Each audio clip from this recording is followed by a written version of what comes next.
Nous avons souvent tendance à dire: «Ah, je n'ai pas le temps pour ça, je suis bien trop occupé». Mais si l'on y réfléchit, quels sont réellement nos projets et contribuent-ils positivement à notre bien-être? Il est crucial d'être sincère avec soi-même à ce propos. Et parfois, même si des activités quotidiennes comme faire la vaisselle peuvent paraître prioritaires, il se pourrait qu'il soit plus judicieux, à la place, de prendre un moment pour se connecter avec la nature ou de s'asseoir tranquillement afin de méditer. Respire profondément, trouve un lieu pour être seul, te recentrer et te connecter. C'est le début du processus pour prendre du temps pour toi. Votre accessibilité au monde spirituel, car ils savent quand vous êtes disponible et ils savent quand vous ne l'êtes pas.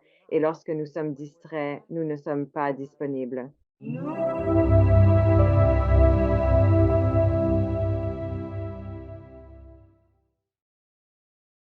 Je suis ravi d'accueillir à nouveau sur le plateau notre championne en titre, Stéphanie Banks.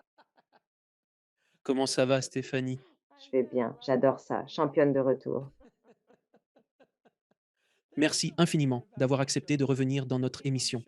Il me semble que ta dernière visite date d'il y a plus d'un an maintenant. Nous avions partagé une conversation si agréable à ce moment-là que j'étais très enthousiaste à l'idée de te faire revenir, d'autant plus que le public avait véritablement apprécié notre échange, en tout comme moi. Donc, je souhaitais te faire revenir afin de discuter de divers sujets et d'explorer ensemble de nouvelles thématiques. Des sujets qui, je l'espère, seront utiles au public, mais je te remercie de revenir, ma chère. Merci de m'accueillir. C'est toujours un plaisir avec toi. Alors, si tu le peux, pour les membres du public qui n'ont pas entendu notre première conversation, pourriez-vous leur donner un aperçu de la manière dont vous êtes devenu un médium et expliquer votre processus de canalisation en soi? Je suis devenue médium par nécessité pour pouvoir communiquer avec ma mère atteinte de démence. Comme nous le savons, avec la maladie d'Alzheimer et la démence, les connexions dans le cerveau se détériorent. Cela rend la communication vraiment difficile, ce qui rend la relation très tendue et compliquée. J'ai donc dû trouver un moyen de transcender la communication traditionnelle et de vraiment se connecter au niveau de l'âme. Heureusement, à cette époque, j'avais une meilleure amie qui était une channel professionnelle. Elle a canalisé ma mère pour moi, ce qui a été ma toute première expérience de la canalisation. Et j'ai appris d'elle. J'ai été formée par d'autres médiums psychiques et canaux intuitifs de renommée mondiale, et maintenant je le propose également de manière professionnelle. Mais cela venait de ce besoin de pouvoir, comprendre ma mère à un niveau très profond pour que notre relation puisse rester proche et saine pendant le reste de sa vie physique. Eh bien, permettez-moi de vous poser cette question, car plusieurs membres de ma famille et de celle de mes amis ont été affectés par la démence et la maladie d'Alzheimer, tout comme vous. Juste d'après votre propre expérience, pourquoi pensez-vous qu'une âme s'en va? Où est Pâques, c'est tout. Cela fait partie du plan de l'âme. Expérimenter un processus où l'on est entièrement déconnecté, immentalement, de ce monde. En réalité, ils se retrouvent plongés dans leur propre univers complet, séparés de leurs proches et de tout ce qui en découle. Pourquoi feriez-vous un tel choix si vous croyez au plan d'âme et à l'idée que nous sommes tous ici pour expérimenter et apprendre des leçons de vie, etc. Oui, et je le crois sincèrement. Bien. Honnêtement, je peux le dire à partir de mon expérience personnelle avec ma mère, mais aussi en tant que clinicienne, car je suis orthophoniste de formation. J'ai donc travaillé avec de nombreuses personnes atteintes d'Alzheimer, de démence et de troubles cognitifs. Ce que je peux dire, c'est que pour la personne qui le vit, ce n'est souvent pas aussi pénible que nous le pensons pour eux. Souvent, ce sont les proches et les membres de la famille qui doivent gérer vous savez, les changements chez leurs proches atteints de démence sont beaucoup plus difficiles à vivre pour eux que pour la personne qui en est réellement atteinte, car nous ressentons le manque de ce qu'ils étaient avant, de la manière dont ils exprimaient leur personnalité, de la façon dont nous communiquions avec eux. Mais la personne qui en souffre, et je le sais car j'ai accompagné de nombreuses personnes, même lorsqu'ils sont en plein dans leur démence, en canalisant leur âme, ils me confient souvent que leur âme se sent tellement plus libre, plus légère. Ils ne sont plus tenus par ces attentes de bienséance sociale, d'engagement social et par les exigences euh, ils ne sont plus contraints par les attentes de bienséance et d'engagement social, ni par les exigences des règles et protocoles qui régissent nos interactions. Beaucoup, pas tous, mais presque, voyagent tout en restant dans leur corps, se connectant différemment, plus profondément que des façons que nous ne saisissons pas, car nous sommes souvent bloqués dans notre hémisphère gauche, le côté logique du cerveau. Mais avec ce type de déplacement et de changement dans le cerveau, on peut mieux accéder à l'hémisphère droit, celui de l'intuition, de la connexion spirituelle, de la créativité. C'est désormais ma conviction qu'avoir quelque chose de cette nature, que ce soit la démence, Alzheimer ou des troubles cognitifs, déclin ou trouble, est une manière de vivre une connexion plus profonde à la vie, tout ce qui existe dans la vie. Et cela pourrait également être inclus dans le plan qu'ils ont établi. Écoutez-moi, il est temps de partir. Ma famille, ma chère famille d'âme qui a choisi de descendre ici, vous êtes destinés à traverser cette épreuve. Alors, je prendrai cette fois, je vais vous faire cadeau de cela, comme tu le sais, comme un être cher qui arrive. Et je vais t'aimer dans cette vie plus que tu n'as jamais été aimé auparavant, parce que tu n'as jamais eu quelqu'un pour te soutenir et t'aimer. Alors, je le ferai pour toi dans cette vie. Et en retour, cela pourrait faire ceci ou cela. C'est juste de dire ça. Je pense que cela peut être le cas dans certaines situations, bien sûr. Je le vois vraiment différemment maintenant par rapport à avant, et ma capacité à canaliser m'a aidé à le voir très différemment. Parfois, les personnes atteintes de démence, ils semblent distants, mais en réalité, il se passe bien plus de choses que nous le sachions ou le croyons. Il nous est simplement impossible de le percevoir en les observant de l'extérieur. Il faudrait vraiment être à l'intérieur pour voir ce qui se passe. Mais grâce à la canalisation, j'ai appris qu'il y a une présence à laquelle ils peuvent se connecter, peut-être plus facilement à travers l'expérience de la démence qu'ils ne le pourraient sans elle. C'est ce qu'elle a. Pouvez-vous décrire votre processus de canalisation au public? Vous affaiblit-il? Vous dynamise-t-il? Entrez-vous en transe? Comment entrez et sortez-vous de cet état? Quel est le déroulement? Je suis ce que l'on désigne sous le terme de canal conscient. Cela signifie que je ne me trouve pas dans un état de transe durant lequel je perdrais la conscience de mon environnement. Je reste pleinement conscient, aucune entité n'envahit mon corps physique pour en prendre le contrôle. Plutôt, je me connecte à travers des images, des échanges communicatifs et un niveau de compréhension qui s'exprime et se transmet par le langage. Je... Un client me posera bientôt une question. Peut-être désire-t-il approfondir la connaissance de leur existence. Dans ce cas, je m'harmoniserai avec leur âme, avec leur moi supérieur. Je clouerai mes paupières et déploierai le champ énergétique afin de recevoir les messages que leur âme souhaite transmettre. Tout se transmet à travers le langage. Cela me revigore énormément. La canalisation, pour moi, c'est l'une de mes activités préférées, l'un de mes endroits favoris où être. Ça me permet d'être libre et ouvert et c'est joyeux. Très rarement, je me sens et lourde après coup. Cela arrive uniquement si j'ai canalisé trop longtemps sans prendre le soin nécessaire de moi-même. Mais je connais les moyens de prendre soin de moi. Donc, je veille à organiser mes séances de façon à reconstituer mon énergie. Et cela a toujours pour effet de me revigorer. C'est vraiment long. Qu'est-ce qu'une longue séance pour vous? Eh bien, j'ai déjà fait une séance de channeling en groupe pour 50 personnes. Je ne referai jamais ça. C'est pas vrai? C'était un peu extrême, certes, mais c'était au début de ma carrière de médium.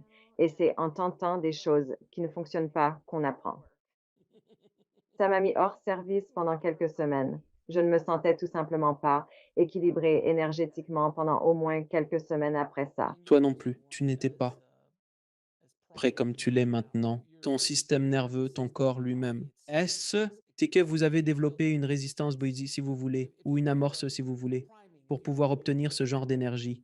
Sinon, vous pourriez faire sauter un joint, comme il semble que vous l'ayez presque fait, sinon vraiment épuiser la batterie à ce moment-là. Il est vrai que dans ce métier, il y a beaucoup de gens qui finissent par s'épuiser. Et il est également possible que cela entraîne des problèmes de santé.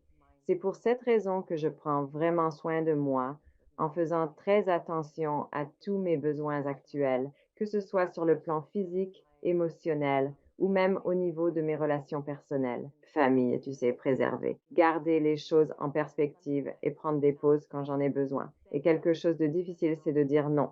Je pense que c'est difficile pour beaucoup de gens, et je dirais même les femmes, surtout celles s'identifiant ainsi. En fait, dire non est important. Cela fait partie de l'auto-soin. Et lorsque je m'oblige à canaliser quand je ne me sens pas énergiquement robuste, la qualité de ma canalisation en pâtit.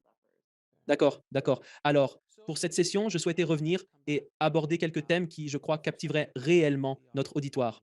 Car votre domaine d'expertise, ce sont les guides spirituels et la communication avec ces guides spirituels. Mais je désirais également évoquer un peu ce qui concerne l'au-delà, ainsi que la notion de réincarnation, et plus précisément les guides spirituels et comment nous pouvons nous connecter à eux, etc. Donc, quand vous serez prêt, nous pouvons en avoir. Comment sautes-tu à l'intérieur et à l'extérieur? Vas-tu sauter dedans et dehors? Puis-je espérer te revoir dans l'heure qui vient? Ou bien, où comptes-tu disparaître? Non. Avec une canalisation consciente, c'est moi, tout est moi, je suis là, je sais ce qui se transmet, ce qui se passe, je vois des choses, je ressens des choses. Et puis, lorsque le message est complet, j'ouvre les yeux et là, je peux expliquer davantage. Si des questions se posent ou si quelque chose n'est pas clair, je suis en mesure de le traiter. Donc, oui, j'entre et je sors de cet état, mais c'est juste moi. C'est en fait juste écouter. Et vous pourriez le concevoir?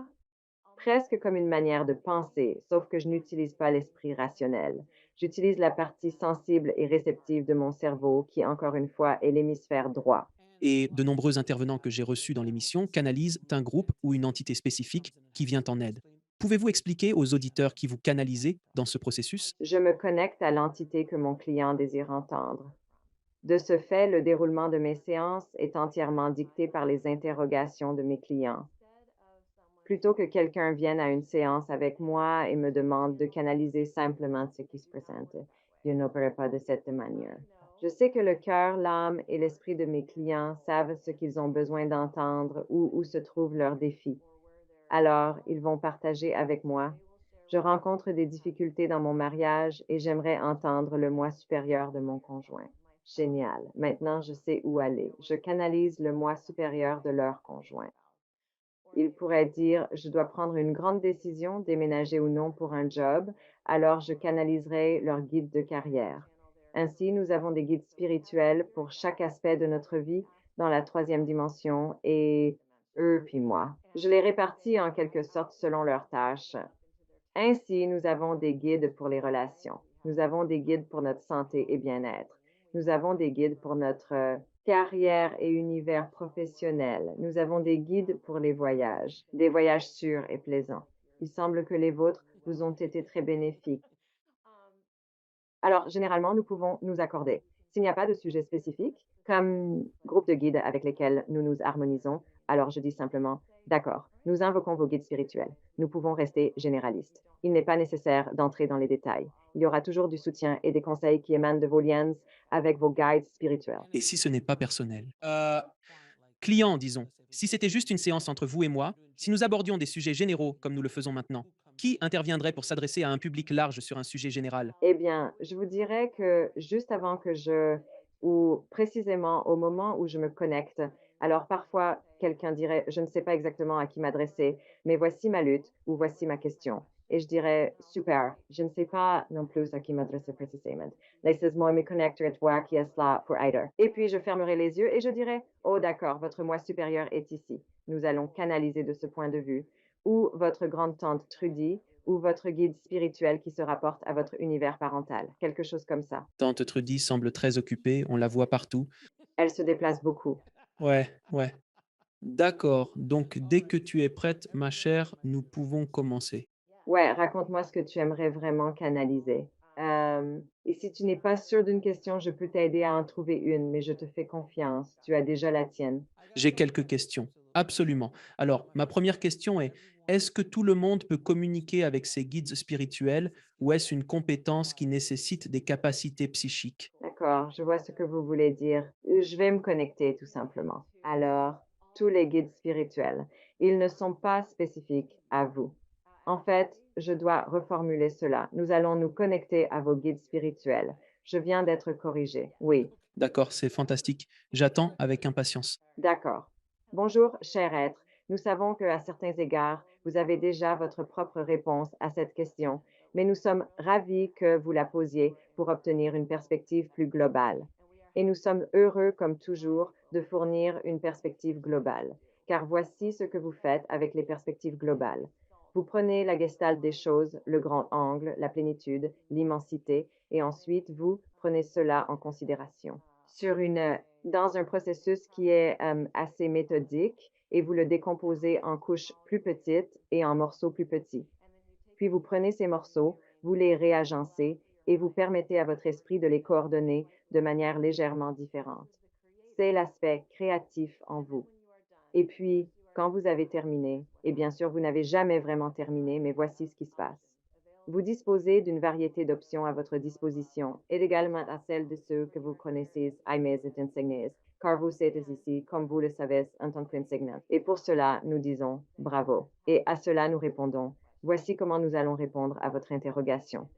Oui, certainement, vous et tous ceux qui éprouvent l'envie, le désir. Qui est-ce qui a? Celui qui trouve et prend le temps, qui possède et accepte ce qui est suffisamment bon. Et c'est tout ce qui est nécessaire, juste ce qui est suffisamment bon pour prendre soin de sa vie spirituelle, de son champ émotionnel, de sa santé physique et de son bien-être juste et assez pour que l'amour propre soit suffisant, pour que la compassion inverse soit suffisante.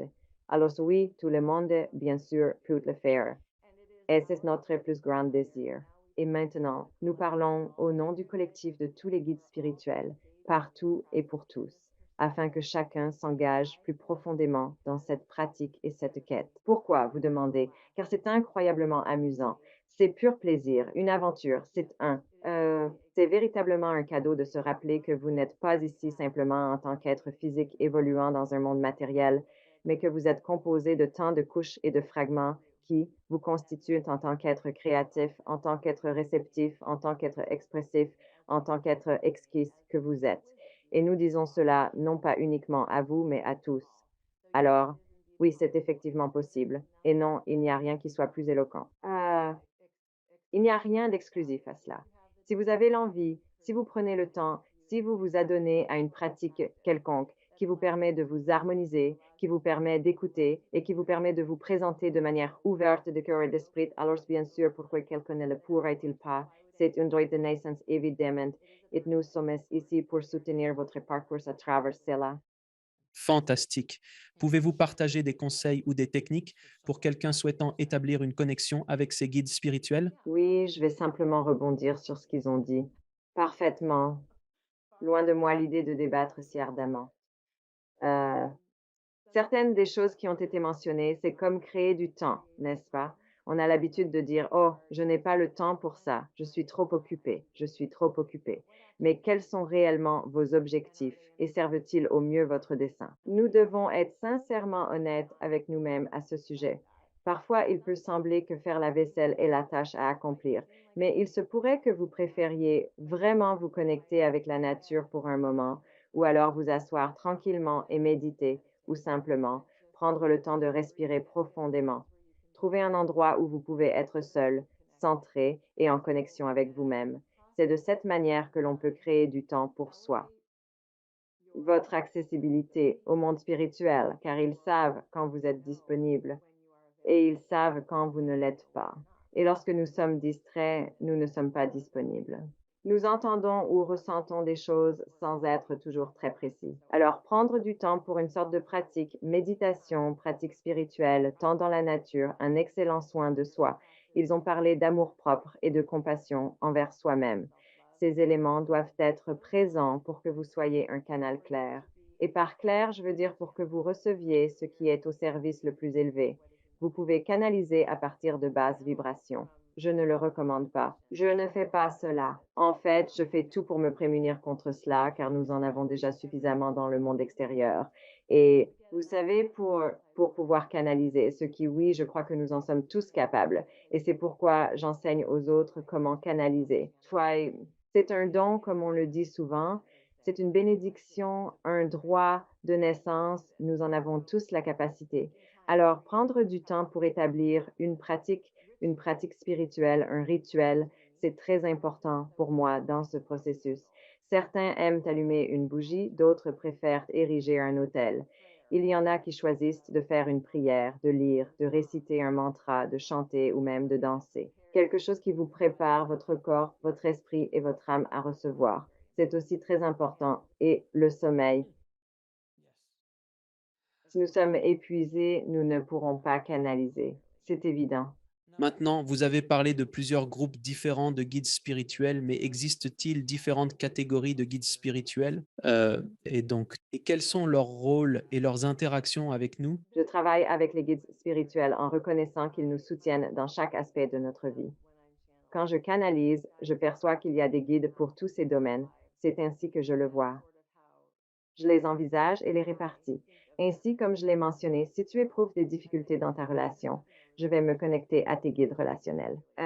Si tu souffres d'un trouble physique, je ne suis pas un médium spécialisé dans le domaine médical et je ne pratique pas de médiumnité médicale, ni ne donne de conseils médicaux, mais je vais me connecter à tes guides de la santé physique et du bien-être, car ce sont les experts dans ce domaine. Et si c'est une question plus globale, ouverte, alors nous nous adressons simplement au guide spirituel général. Mais vous n'avez pas à vous soucier de faire appel au mauvais guide spirituel. Il n'y a pas d'erreur possible à ce niveau. Si vous désirez entrer en contact avec vos propres guides, il suffit de suivre le processus que j'ai décrit. Commencez par vous calmer, vous recentrer, prendre grand soin de vous-même, ménager du temps et de l'espace nécessaires, et ensuite, invitez simplement vos guides spirituels du plus haut service à vous rejoindre. C'est ce que vous désirez, de la plus haute vibration. Combien de guides que l'on appelle spirituels avons-nous dans notre équipe? Oh, vraiment, qui a le temps de compter autant? Sérieusement? De nombreux guides existent, des milliers et encore des milliers, si je devais faire une estimation. Il n'y a qui? Qui peut savoir, n'est-ce pas? Où peut-on trouver ces données? Et c'est bien là l'esprit. Et cela, c'est uniquement en parlant des guides spirituels. Cela n'inclut pas les maîtres ascensionnés, ni les anges, ni même nos ancêtres, les générations qui nous ont précédés. Ainsi, nous sommes perpétuellement entourés à chaque instant par des âmes ou disons des entités qui s'efforcent de nous assister dans notre progression. Ce chemin, si nous acceptons que cette guidance ait du sens, C'est exact. Et certaines personnes craignent que si elles sont distraites, elles pourraient manquer un message. Faites-moi confiance, on rate toujours certains messages. Moi aussi, n'est-ce pas? Je me retrouve souvent plus plongée dans mes pensées que je ne le souhaiterais, mais c'est la réalité. Je vis également cette expérience humaine. Alors, ce n'est pas grave. Je manque des choses tout le temps, mais elles reviennent toujours. Elles ne vont pas disparaître. La voilà encore en train de nous ignorer. S'il vous plaît, ne faites pas ça. Il ne garde pas rancune. Il n'éprouve pas de sentiments négatifs envers nous. C'est de l'amour pur. Alors, si nous sommes trop préoccupés dans nos têtes, ils savent qu'ils reviendront encore et encore et encore, jusqu'à ce que nous comprenions. C'est pour cette raison que cela nous prend parfois 10 ou 20 tentatives. Des signaux, n'est-ce pas? Ou des signes où on se dit, oh, ah oui, sans aucun doute, elle a fait cela. 30 ou 40 ou 50 ou 60 ou 70 000 fois plus, ils répéteront la même chose, genre d'accord, donc tu ne veux pas apprendre cette partie de ta vie amoureuse. D'accord, continue de sortir avec la mauvaise personne. n'est-ce pas? Tout à fait.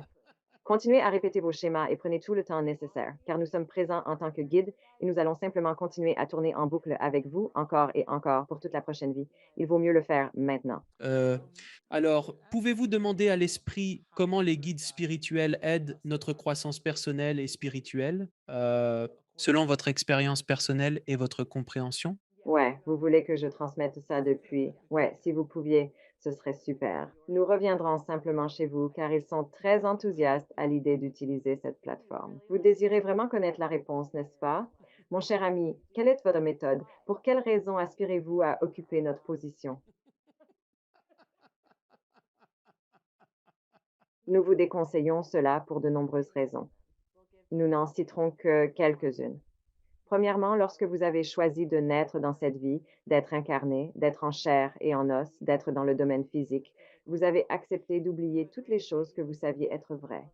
Et en oubliant, vous avez accepté de vous souvenir lorsque le moment serait venu, lorsque les circonstances seraient parfaitement alignées, lorsque les situations l'exigeraient. Et c'est là la beauté de l'expérience que vous avez invoquée. Ainsi, vous pourriez penser qu'il peut devenir assez lassant de faire cela encore et encore et encore et encore dans de nombreuses vies. Pour nous, cela ne perd jamais de son intérêt, car il se passe quelque chose de nouveau d'une vie à l'autre. Il y a presque toujours une grande avancée. Et sur votre chemin, le voilà. Dans l'expérience de votre âme particulière, nous dirions que nous sommes extrêmement fiers de voir à quel point vous vous investissez dans chaque vie pour votre apprentissage, pour votre expansion, pour votre capacité à être un enseignant encore plus grand.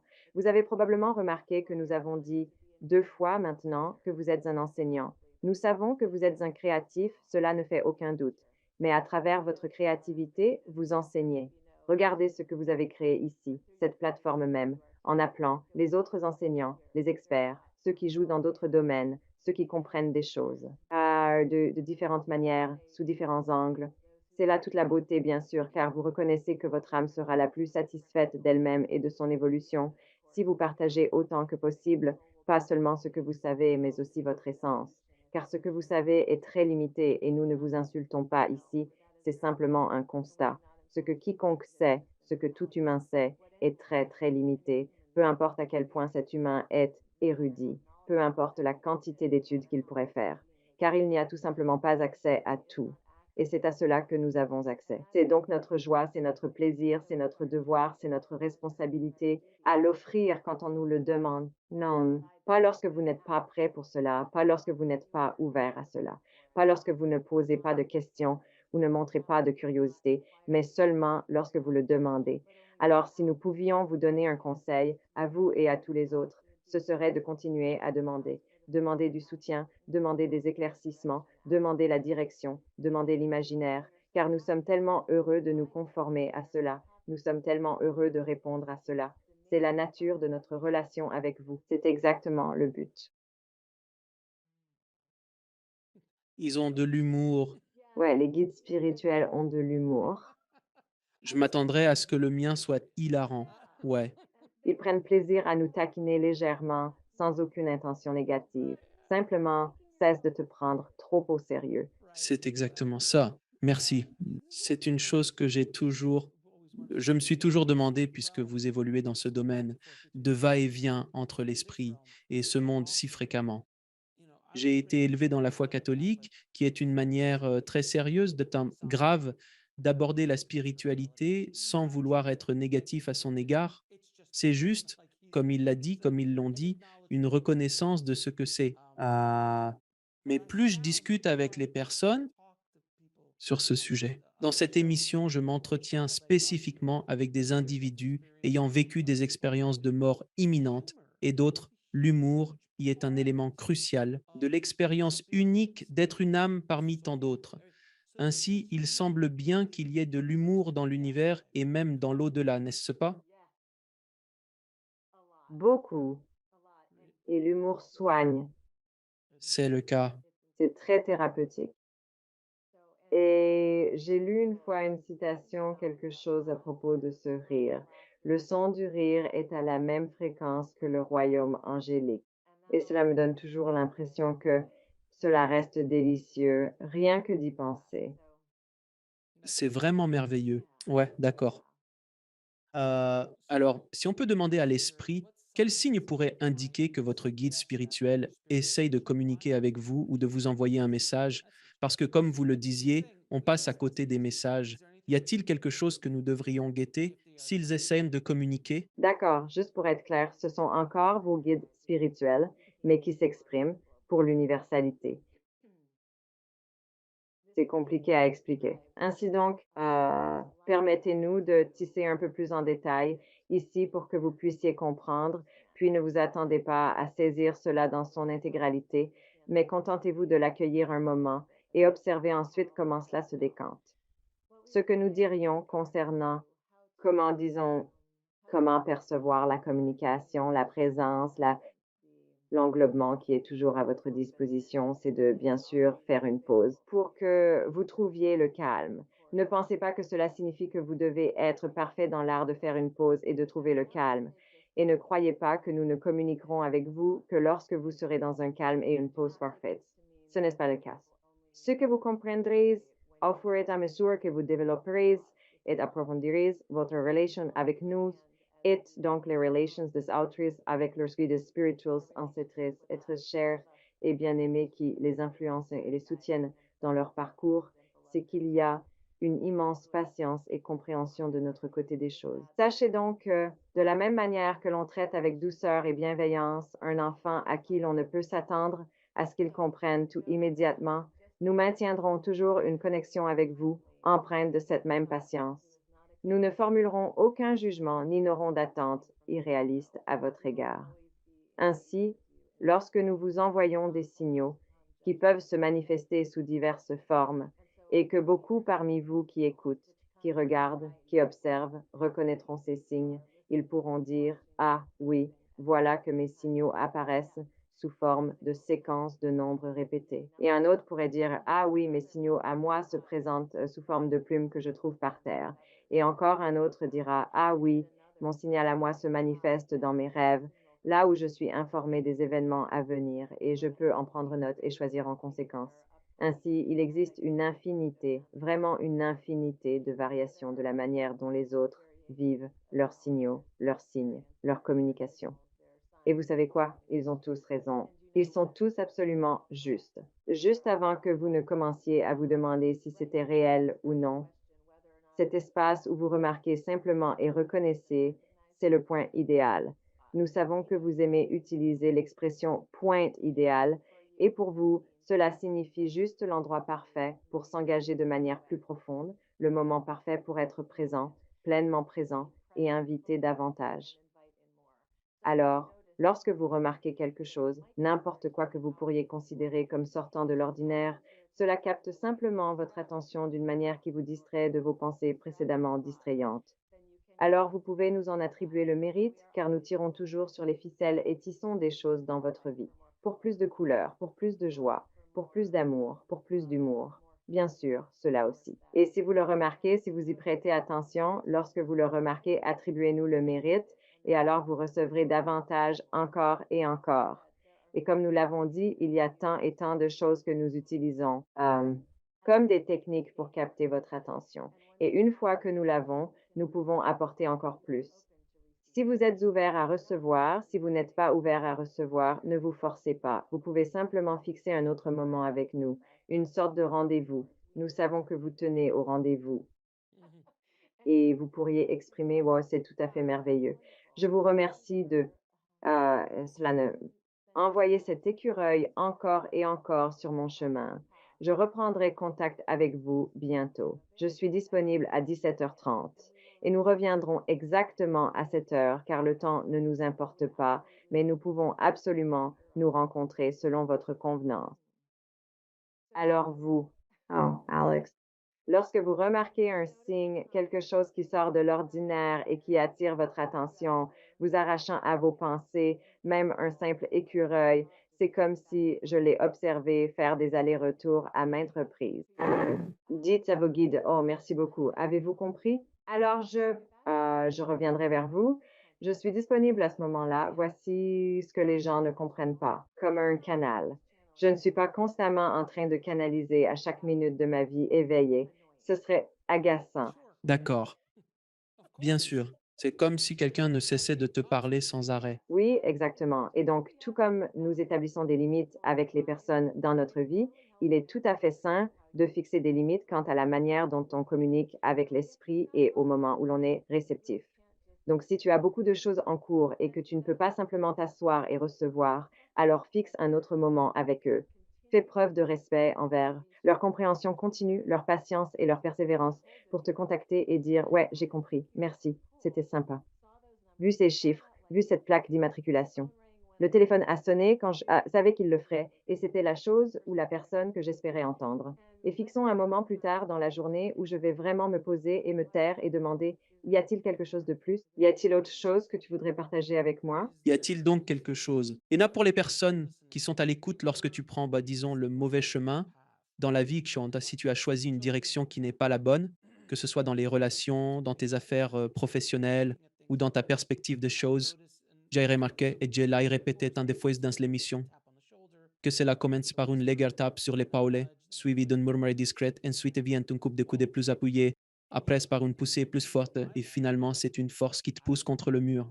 J'ai connu des périodes dans ma vie, probablement plus fréquemment lorsque j'étais jeune, où je choisissais le mauvais chemin, que ce soit dans les relations ou dans d'autres aspects de ma vie, et soudain, il se produisait quelque chose de vraiment radical. Si radical que cela bouleverse complètement votre monde. Mais en fait, non, du moins selon moi, c'était toujours d'une certaine manière comme si il était un c'était comme si un marteau pilon vous frappait, mais je n'ai pas été blessé à proprement parler physiquement, Mais tout s'arrête net, ça met fin à tout.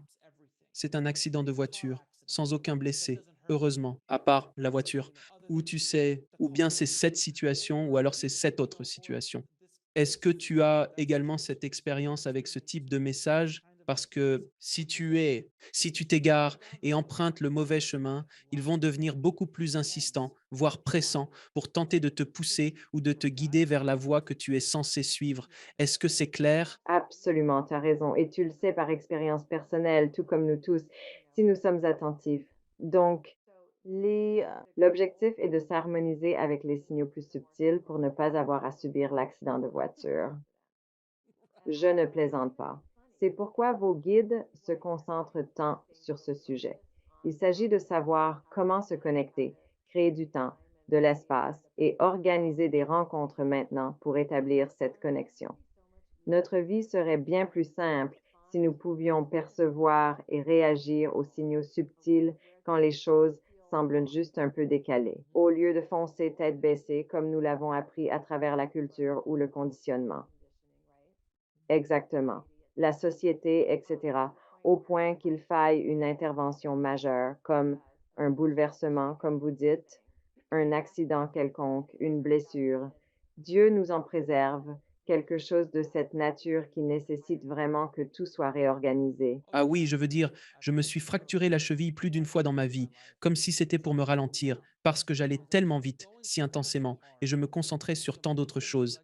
Il nécessite du repos, cependant il ne prête pas l'oreille. Alors, nous allons devoir le ralentir. Oui, c'est vraiment une bonne question. Oui, tout à fait. Et cela risque d'être un peu douloureux car il ne prête pas attention. Et c'est juste que tu sais, plus je m'habitue, plus je commence à percevoir des sons subtils. Et j'ai remarqué que les frôlements ou les légers tapotements, je les sens beaucoup plus. Auparavant, il aurait fallu un coup de masse pour attirer mon attention. Tout à fait. Maintenant, je discerne les petits bruits ou les murmures qui se manifestent avec plus de fréquence. Je suppose que ma pratique de la méditation contribue à m'apaiser, ce qui me permet de mieux accueillir et de recevoir cette connaissance qui se dévoile peu à peu. Absolument. On peut arriver à un point où l'on est tellement en harmonie que les signaux subtils peuvent sembler être le marteau pilon, comme s'ils pouvaient paraître si puissants et si significatifs parce qu'on a fait le travail nécessaire. Oui, absolument. Alors, comme Stéphanie et moi le disons, essayez d'écouter les petites poussées et les murmures. Ouais, cela rend la vie tellement plus facile. Ce que j'ai découvert récemment, c'est la capacité à lâcher prise, à perdre le contrôle, de tenter de forcer le contrôle, ma vie dans tous ses différents aspects. Euh, et quand je lâche prise, les choses ont commencé à s'agencer comme par magie, au point que je me suis dit, attends une minute, qu'est-ce qui se passe là? Comment cela se fait-il? L'émission en est l'exemple parfait, tu sais. J'ai totalement lâché prise sur ce qui arrive avec l'émission.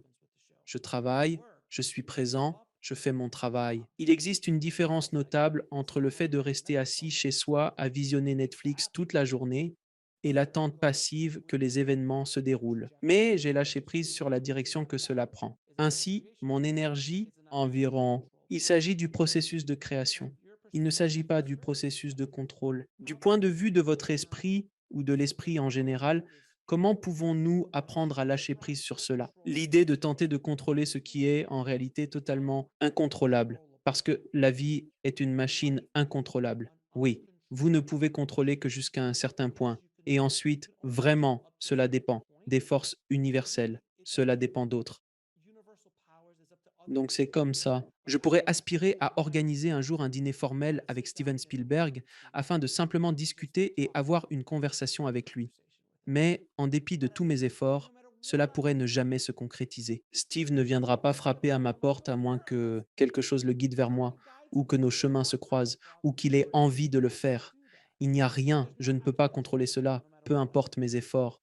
Et je ne prévois pas de faire quelque chose de contrôlant comme frapper à sa porte ou quoi que ce soit de ce genre, rien de tel.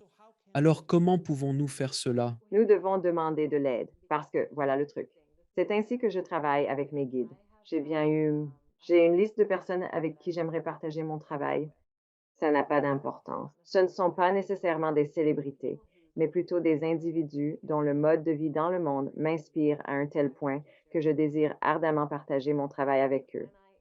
Lorsque je suis bien organisée, je prends le temps de rédiger cette petite liste et je fais appel à mes guides spirituels en leur demandant: Pourriez-vous œuvrer en coulisses pour moi? Ils possèdent un réel talent pour arranger les choses de manière invisible.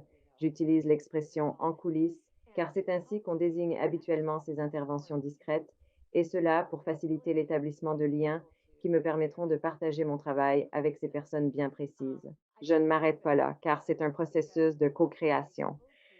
D'être ici dans un corps et d'être une âme dans un corps et d'avoir tout ce soutien énergétique autour de nous sous la forme de nos guides spirituels.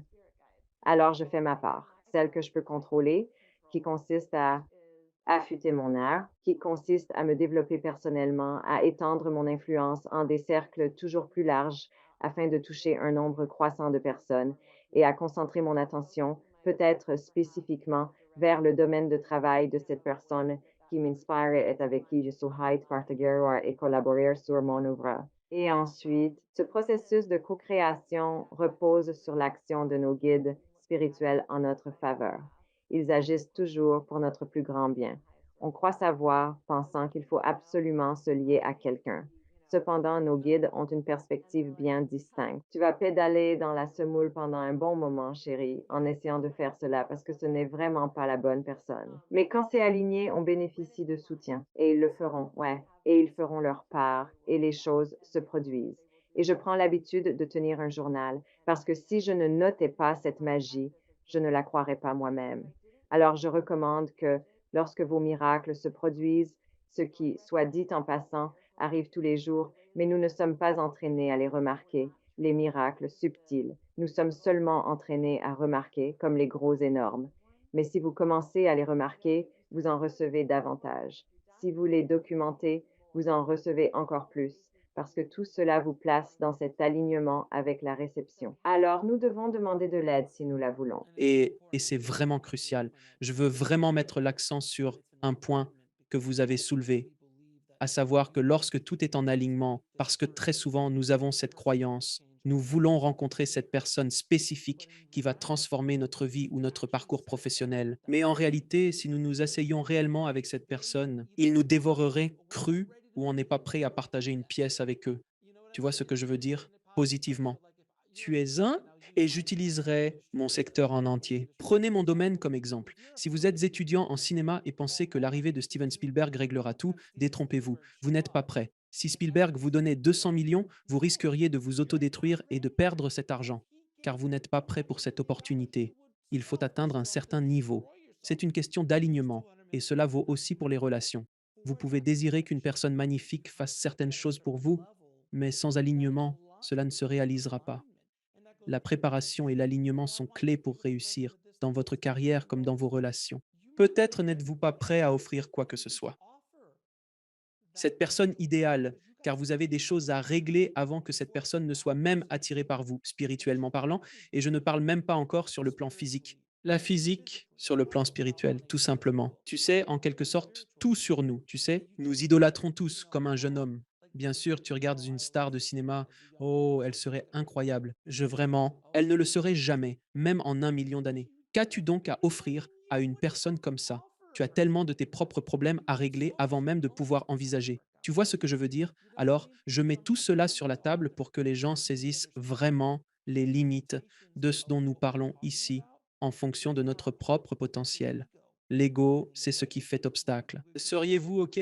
Effectivement, c'est une réalité. Nous avons tendance à nous auto-saboter sans cesse. Et si nous sommes incapables de différencier la voix de l'ego de celle de notre intuition, alors, je veux dire, c'est l'élément fondamental qui manque à tant de personnes. Et notre société est vraiment très douée pour nous gaver d'un flot incessant de sottises concernant ce que nous devrions désirer et comment nous devrions être. Et nous avons effectivement beaucoup d'âmes jeunes sur la planète. Cela signifie simplement des âmes qui n'ont pas eu autant de vie antérieure, et nous avons tous été de jeunes âmes. Donc, ce n'est pas un jugement envers les jeunes âmes, mais l'âme jeune sera davantage concentrée sur le monde matériel, sur l'acquisition matérielle, et pourrait avoir ces visions dont vous parlez. Oh, J'ai juste besoin qu'un tel soit dans la pièce quand je montrerai ma grandeur et je serai reconnue de cette manière. Et c'est vrai, n'est-ce pas? C'est une vision des choses un peu immature, de jeune âme. Mais nous sommes tous passés par là. Nous avons tous eu ces visions grandioses, des idées préconçues de qui nous sommes. Et en réalité, il faut de la maturité et de la sagesse pour transcender ces notions. Oh oui. Combien de fois des réalisateurs dans ma salle de montage, à mes débuts, se sont-ils demandé: ne comprennent-ils pas mon génie? Attendez, ne partez. Ne comprennent-ils donc pas mon génie? Je me le demande. Je serai présent aux Oscars l'année prochaine. En fait, non. Non. Si tu le dis, il est probable que cela ne se produise pas. Comme cela. Cette voie pourrait aussi être amusante à explorer, car qui sait ce qui peut arriver ne te limite pas. Il se pourrait bien qu'un jour tu te retrouves aux Oscars et qui sommes-nous pour dire ce qui est impossible? Tu sais ce qui est drôle? Mais tu sais ce qui est drôle, c'est que j'ai eu tant de conversations avec des lauréats des Oscars, aucun d'entre eux n'avait moi si. Quand j'ai commencé à écrire ça, j'ai dit Oscar. Non, pas comme ça. Aucun d'eux. C'est plutôt comme j'avais le lauréat des Oscars de cette année dans l'émission, dans mon autre émission. Et il se trouvait dans un garage, les 2 cinéastes qui ont conçu Tout partout, tout à la fois. Le film qui a décroché l'Oscar cette année, mais lorsqu'ils ont reçu l'Oscar, ils n'étaient pas dans un garage, soleil ardent dans la vallée quelque part, et ils étaient là, assis en t-shirt. Pensez-vous qu'ils se croyaient tels qu'ils étaient? Non, ils l'étaient, sachez-le. Un film sur des doigts en forme de hot dog n'était pas vraiment digne d'un Oscar, mais apparemment, il l'était. Donc, ça arrive. Mais c'est juste mon expérience personnelle. Mais je suis d'accord avec vous, on ne peut pas se limiter si c'est un objectif.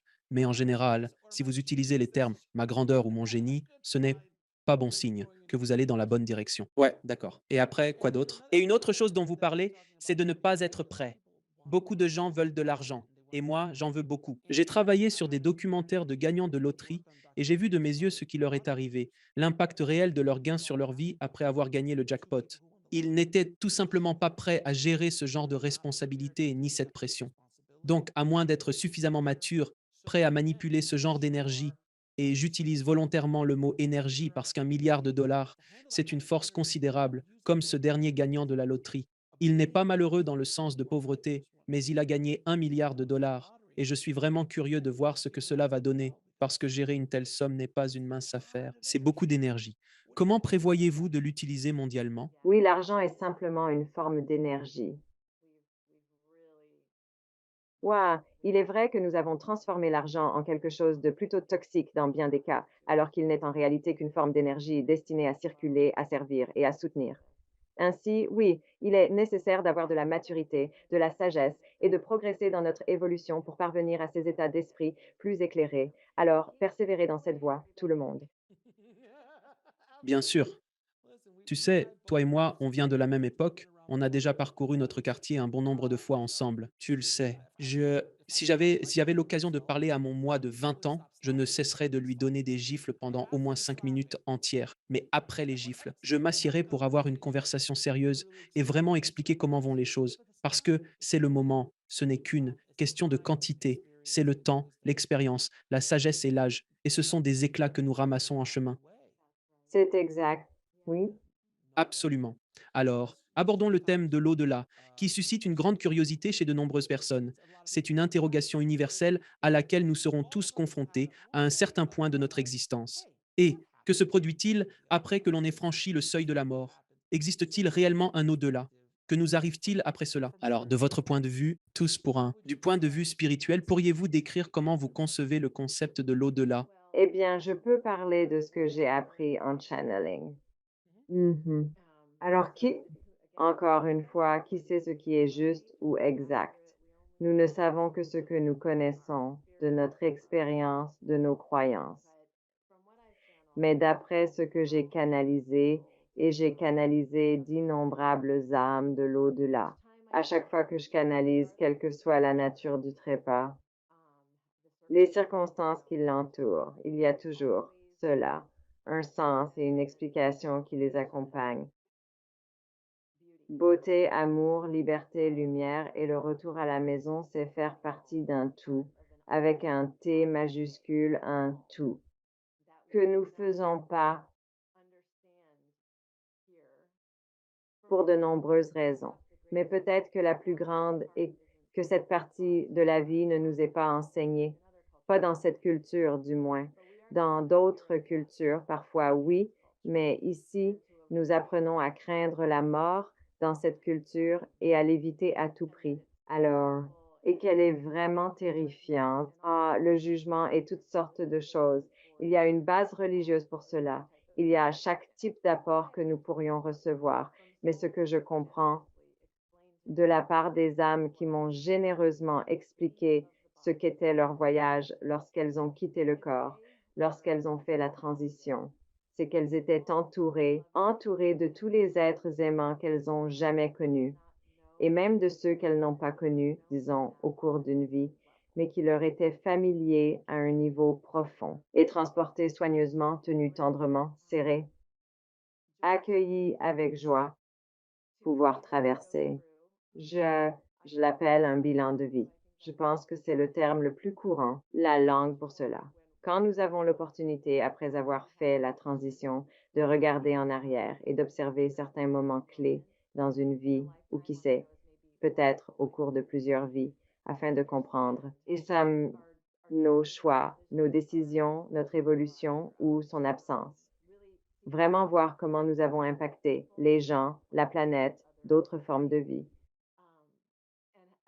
et parvenir à une compréhension en nous-mêmes de comment nous avons vécu, comment nous avons servi, si nous avons progressé vers notre potentiel ou fait partie, le créateur ou la source ou l'énergie divine, nous, que nous venons tous.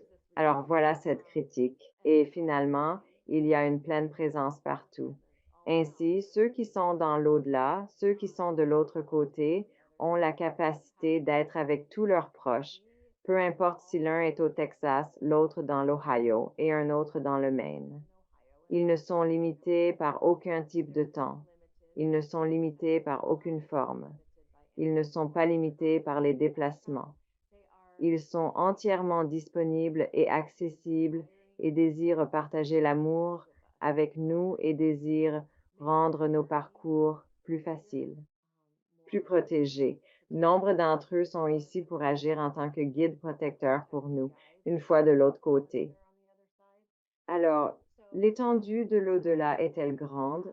La question elle-même est grande.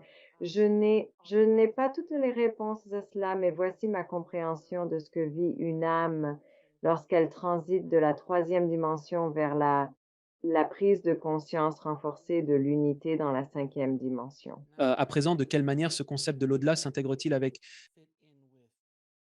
la réincarnation et les vies antérieures? Là, vous savez, cela est pour beaucoup de gens, la réincarnation est un problème, car ils ne considèrent ça la situation qu'à travers le prisme de cette existence. Ils se disent: «Je ne veux pas revivre cela, c'est atroce, je traverse des périodes difficiles en ce moment, je ne veux absolument pas recommencer. Merci beaucoup, au revoir, au revoir». Et du point de vue de l'âme, cela est tout simplement ainsi, comme si l'on suivait un cours difficile à l'école. Vous allez énormément apprendre car cet enseignant est réellement très exigeant. Et si vous désirez continuer à progresser, vous allez devoir suivre des cours de plus en plus avancés. Considéré sous cet angle, cela semble tout à fait logique. Puis ils commencent à agir. Et puis quand les gens ont un problème avec la réincarnation, ils ont évidemment un problème avec les vies antérieures et ils se disent: attendez une minute, pourquoi reviendrions-nous tant de fois?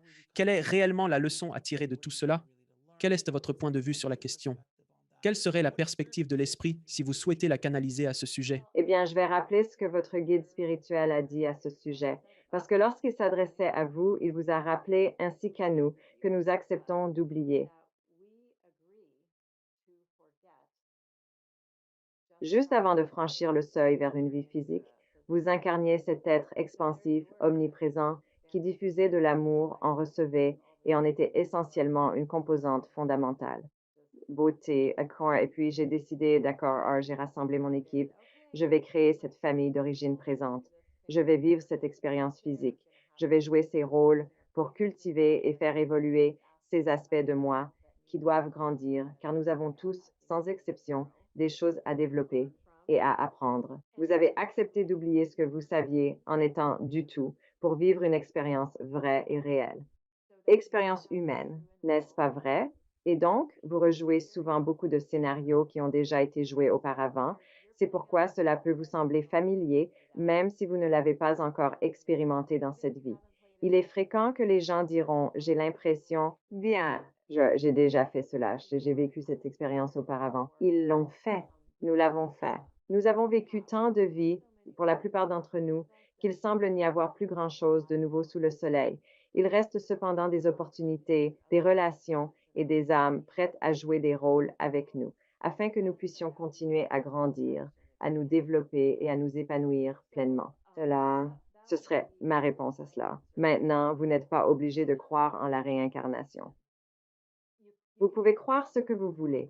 Personnellement, je crois que nos âmes reviennent de nombreuses fois pour se rapprocher de l'agapé, l'amour parfait, l'amour divin. Et ce qui est, en fin de compte, qu'y a-t-il de plus grand, de plus utile et surtout que d'être présent ici sur cette planète en ce moment précis avec le niveau de souffrance qui existe et d'avoir la capacité non seulement d'en être témoin, mais aussi de contribuer à l'amour nécessaire pour que l'humanité puisse vivre en harmonie avec la vie, avec toutes les formes de vie qui coexistent sur cette magnifique planète.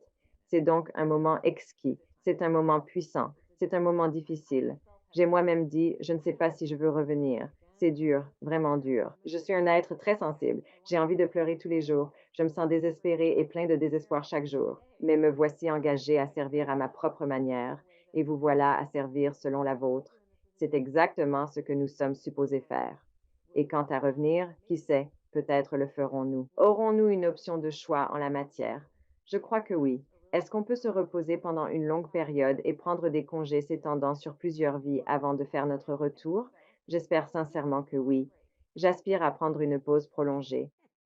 Eh bien, c'est un peu comme si nous avions tous joué au jeu de baseball. Non, en guise de comparaison, on sait tous qu'on a déjà joué au baseball. C'est pour ça qu'on a l'impression de rejouer au baseball, mais avec des joueurs différents, une intensité différente, un terrain peut-être différent, un environnement différent, mais on joue toujours au même jeu.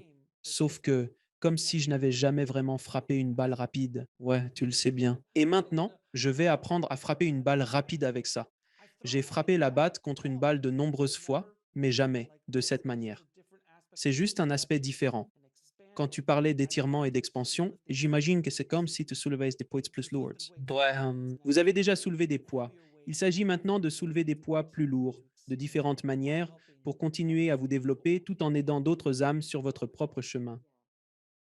Absolument. Pour beaucoup d'entre nous, cela signifie souvent prendre le leadership. Exactement. En utilisant votre analogie du baseball, je ne suis pas sûr de l'existence d'un capitaine. Si une équipe en a un, cela semble. Comme s'il y avait, là, juste là, se trouve un capitaine. Oui, il y a un capitaine. Oui. Oui, parfois nous visons à renforcer notre leadership, à assumer une position de leader plus marquée pour vous en tant qu'enseignant. Vous savez, vous pouvez ouvrir cela pour que plus de personnes qui voient votre travail et qui consomment les informations que vous partagez puissent y avoir accès. Il ne s'agit pas uniquement de jouer un rôle différent au sein d'une équipe, mais également d'embrasser pleinement notre identité et de permettre que cela soit reconnu comme parfait en l'état. De nombreuses voix, de nombreux médiums avec qui j'ai parlé dans l'émission, hors antenne, m'ont dit: «Tu sais, tu as déjà fait ça 1 million de fois, n'est-ce pas?» Et je réponds: «Oui, tu as été moine, tu as été prédicateur, tu as été prophète, mais tu as tout construit jusqu'à ce point où maintenant le message prend de l'ampleur. Tu ne touches plus uniquement ta ville ou ta communauté, tu parviens désormais à atteindre une mission plus vaste, celle de chercher à toucher les masses. Ce que j'essaye de faire avec cette émission, c'est de la diffuser. Donc, ça a du sens pour moi. Ce n'est pas la première fois que tu joues au baseball. Ce n'est pas la première fois que tu es un canal. Je suppose cela dans toutes vos vies antérieures. Vous avez probablement déjà fait cela, d'une manière ou d'une autre. Oui, je suis certain de cela. Et je pense que si j'aime tant cela, c'est parce que dans d'autres vies, j'ai eu l'opportunité de le pratiquer et de le perfectionner. Absolument. Et si vous êtes un artiste, il est fort probable que vous ayez déjà ressenti cela auparavant.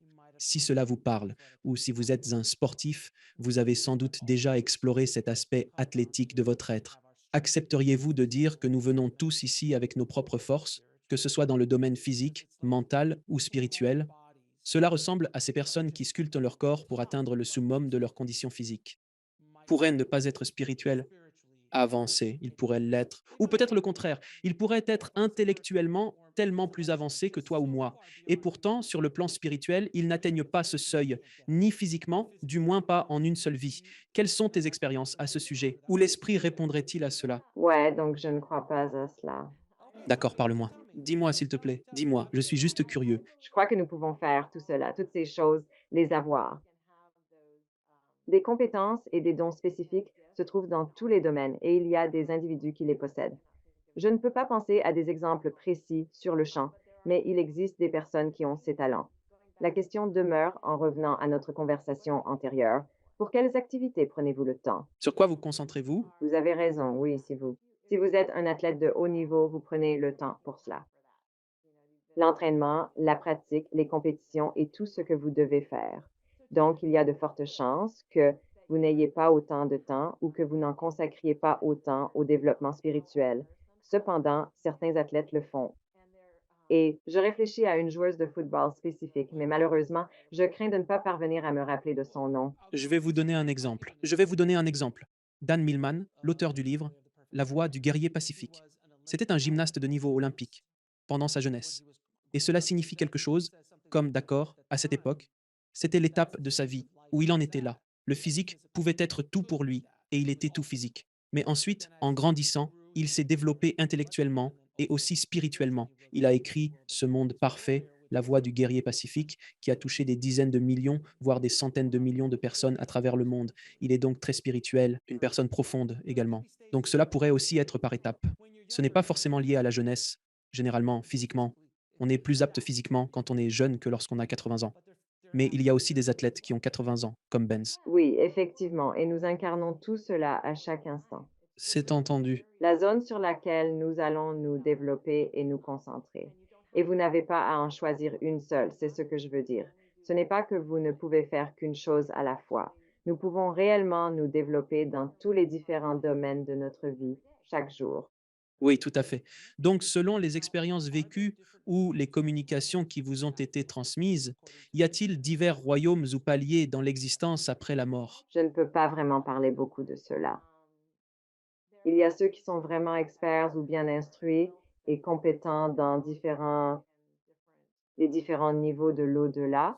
Ouais, mais je ne suis pas vraiment expert en la matière. Peut-on interroger l'esprit là-dessus?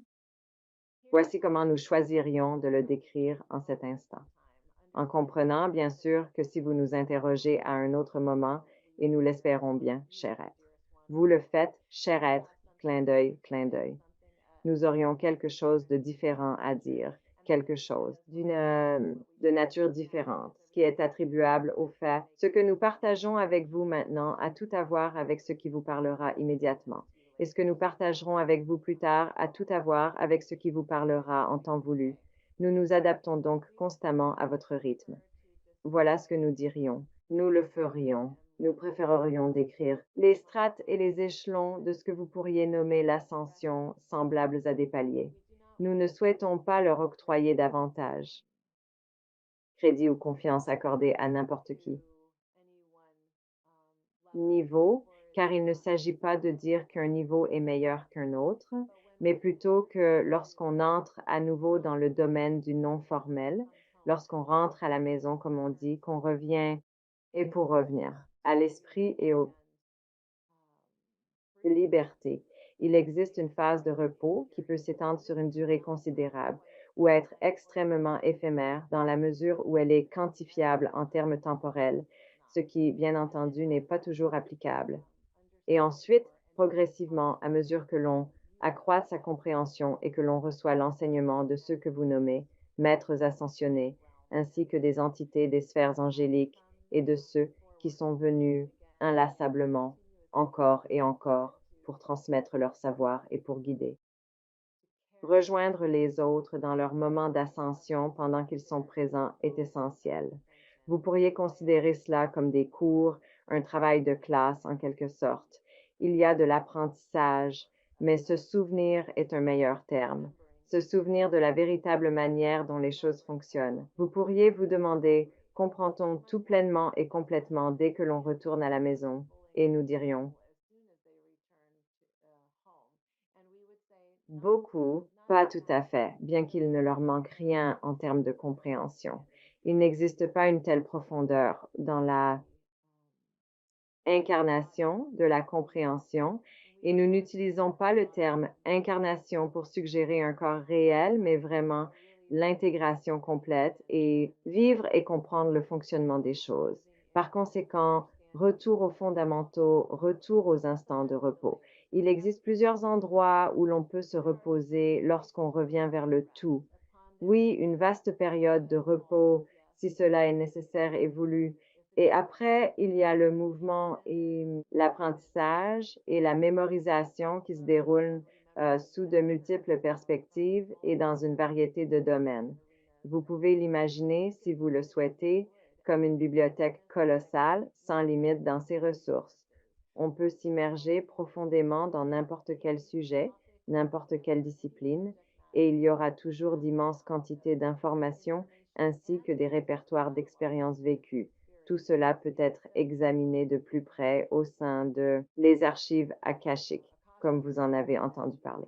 Et donc, il y a amplement d'espace pour cela à mesure que l'on continue d'être dans l'essence de soi, dans la vérité de ce qu'est réellement l'amour et dans le désir d'apprendre, d'accepter et de comprendre davantage et de transmettre cela à sa manière aux autres qui en ont besoin, aux autres qui sont incarnés et en besoin, aux autres qui sont même désincarnés et en besoin.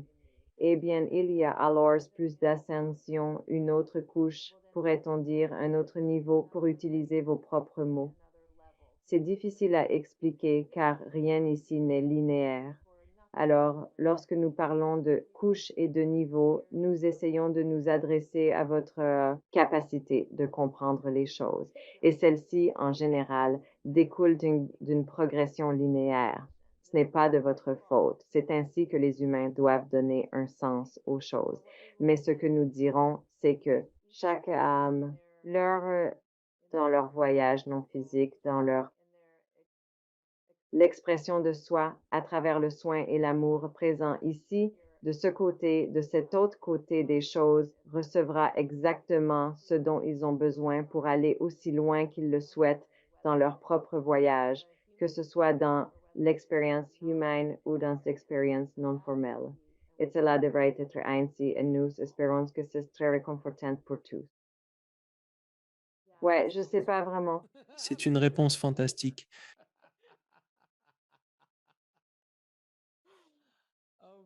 Alors, si vous pouviez interroger l'esprit, voici une question à laquelle j'aimerais qu'il réponde vraiment. Qu'est-ce que cela, les esprits de l'au-delà, ainsi que les âmes qui s'y trouvent, ont-ils une mission spécifique ou une tâche particulière à laquelle ils se consacrent entre-temps?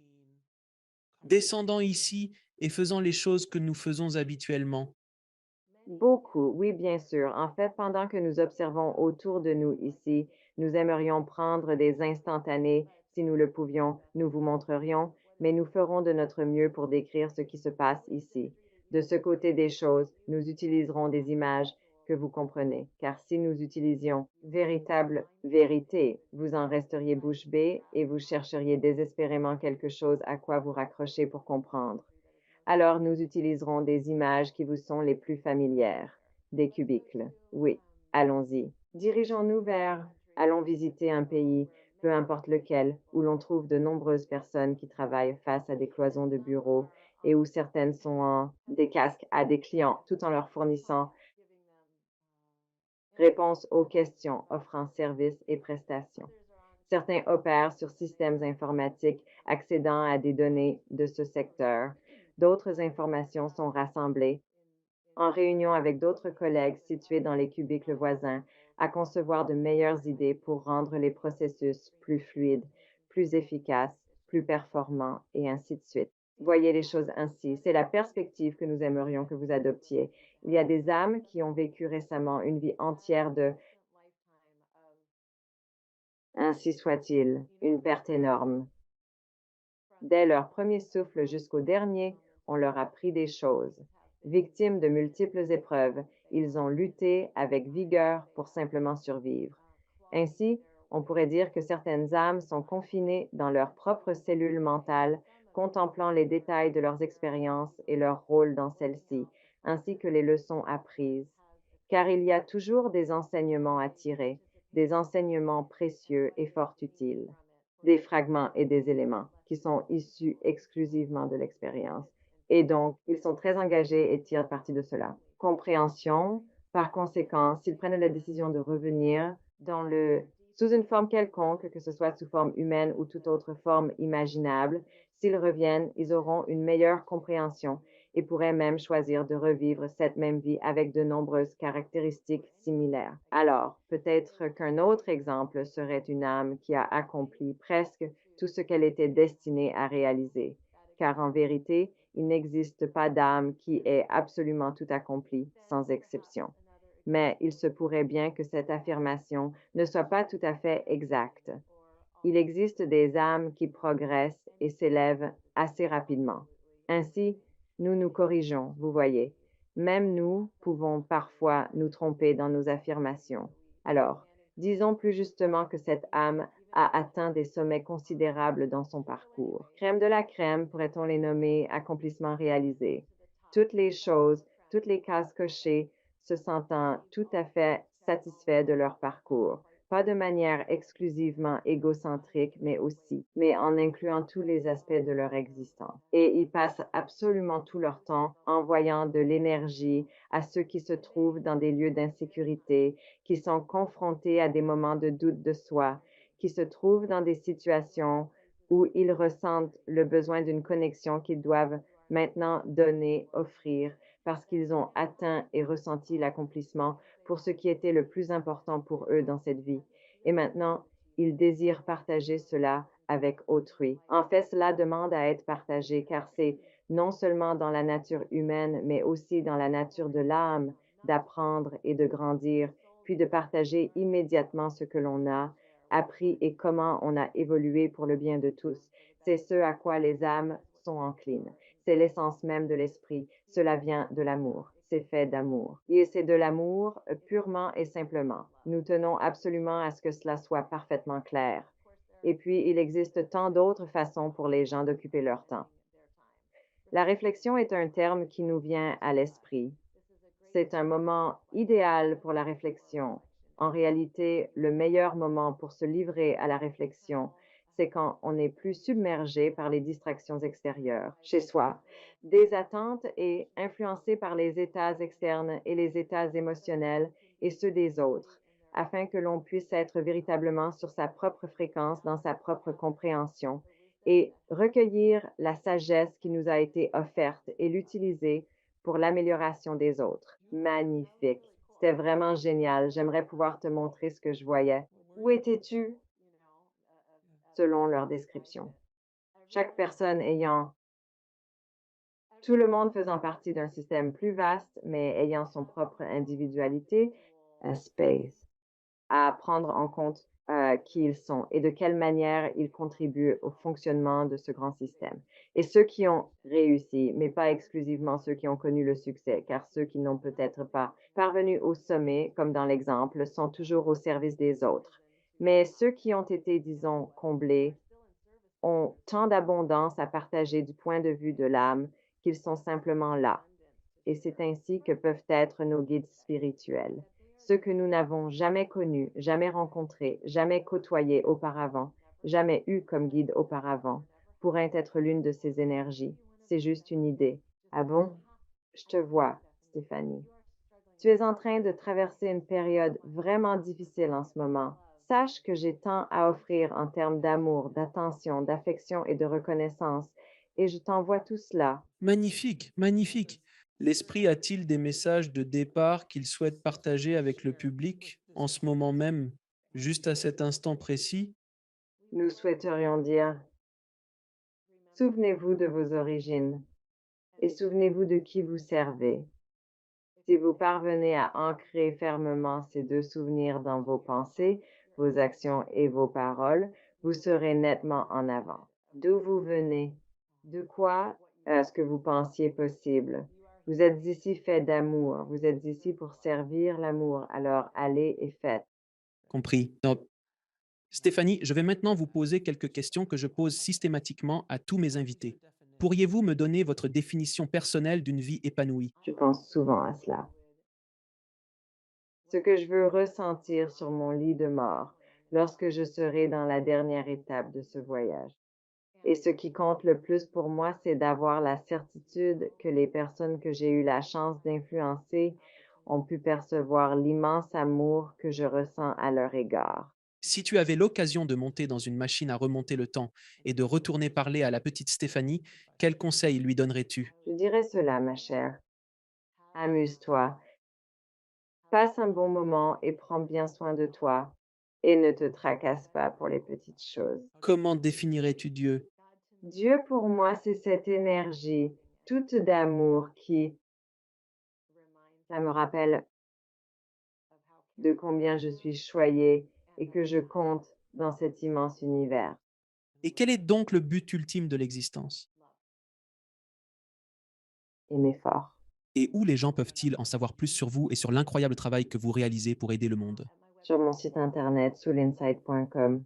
Avez-vous un message final à transmettre au public? Non, je me sens accomplie. Stéphanie, c'est toujours un plaisir de discuter avec vous. Merci beaucoup d'être revenue dans notre émission et pour votre travail exceptionnel pour sensibiliser la planète. Alors, merci encore, chère Stéphanie. Merci également. Merci de regarder. Cliquez sur une des vidéos ci-dessous pour poursuivre votre voyage et n'oubliez pas de vous abonner.